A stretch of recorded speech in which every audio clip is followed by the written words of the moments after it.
Covid సమయంలో నిరసనకు సంబంధించి నమోదైన కేసులో హైదరాబాద్ నాంపల్లి కోర్టులో విచారణకు హాజరయ్యారు మంత్రి సీతక్క. 10,000 రూపాయలతో 2 షూరిటీలు కోర్టుకి సమర్పించారు. ఆమె తదుపరి విచారణను ఆగస్టు 13కి వాయిదా వేసింది కోర్టు. కోట్లాది రూపాయలతో తీసిన సినిమాలకు రాయితీలు ఎలా ఇస్తారు అంటూ ప్రశ్నించారు సిపిఐ నేత నారాయణ.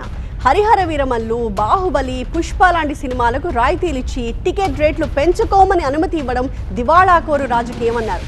సందేశాత్మక సినిమాలు తీసే ఆర్ నారాయణమూర్తికి సహాయం చేయట్లేదు అంటూ ఆరోపించారాయన. విశాఖలోని స్టీల్ ప్లాంట్ అడ్మిన్ బిల్డింగ్ వద్ద ఉక్కు నిర్వాసిత ఐక్య సంఘం నిరసనకు దిగింది. తొలగించిన కాంట్రాక్ట్ కార్మికుల్ని తక్షణమే విధుల్లోకి తీసుకోవాలని, నిర్వాసితులకు న్యాయం చేయాలని డిమాండ్ చేసింది. మంచిర్యాల జిల్లా చెన్నూరు పట్టణంలోని పద్మానగర్ వద్ద రోడ్డు ప్రమాదం జరిగింది. ఎదురెదురుగా వస్తున్న కారు, ఆటో ఢీకొన్నాయి. ఈ ప్రమాదంలో 2కి గాయాలవ్వడంతో 108లో ప్రభుత్వ ఆసుపత్రికి తరలించారు. మక్కల్ నీతి మయ్యం అధినేత కమల్ హాసన్ రాజ్యసభ ఎంపీగా ప్రమాణ స్వీకారం చేయనున్నారు.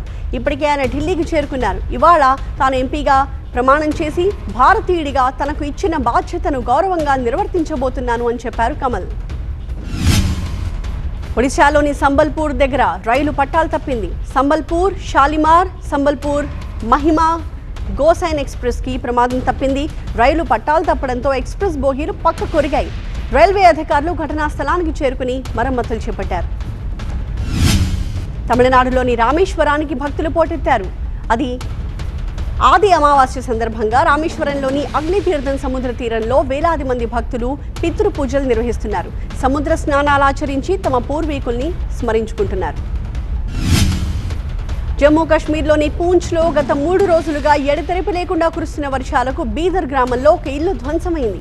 కొండ చర్యలు విరిగిపడే అవకాశం ఉండడంతో స్థానికుల్ని సురక్షిత ప్రాంతాలకు తరలించారు అధికారులు. రష్యాలో అంగారా ఎయిర్లైన్స్ విమానం అదృశ్యమైంది. 50 మందితో బయలుదేరిన అంగారా ఎయిర్లైన్స్ విమానం ఏటీసీతో సంబంధాలు కోల్పోయింది.